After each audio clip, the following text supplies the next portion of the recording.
games weekend, he'll have prepared something wicked. And as Anand readied himself, the big question was, where was Garry Kasparov? Arbiter Cal Jarecki checking her watch, wondering where he was, but she had to start the clock. The game scheduled to begin promptly at 3. Some players actually like to use this tactic of arriving late to distract their opponent. This was a favourite ploy of world champion Bobby Fischer, but normally Kasparov is pretty punctual. So there he goes, he's arrived about a minute and a half late, just steadying himself at the board before making his first move.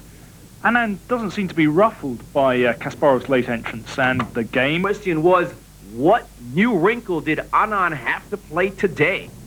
They've reached this position before in the previous games in the match, but now bishop to f3 from Anand. That's the first new move, and potentially a much more aggressive one, and Kasparov knows it.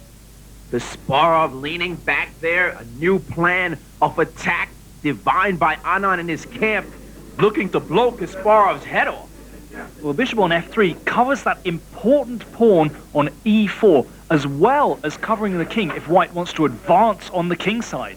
So Kasparov continuing with his bishop to d7, and the knight dropping back to b3, and then suddenly knight moving over to a5, an exchange on that square, the queen capturing on a5. Well, Kasparov realizes how dangerous the situation could be. That's why he's forced these exchanges. And Anand suddenly massing his pieces on the left half of the board. A bit of a surprising strategy, Danny. Well, this is amazing. We thought he was going to go for the king, but he's developed an initiative, a very strong initiative, on the left side of the board, on the queen side, and now advancing his pawn, hitting the queen.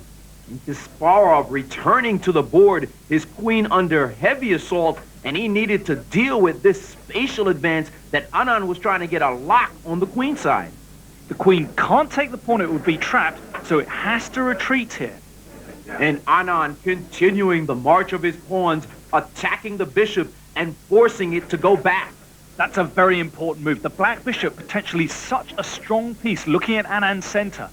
And now Anand massing his forces, his rook sliding over to the b1 square, and Kasparov exchanging, trying to get rid of some of the attacking forces. Kasparov leaving the booth and going back to his dressing room. He's quite at liberty to do that after he's made his move. Well, there's a rare sight. Neither player actually sitting at the board. Very strange indeed. But for the kill, and his knight captured the pawn on b5.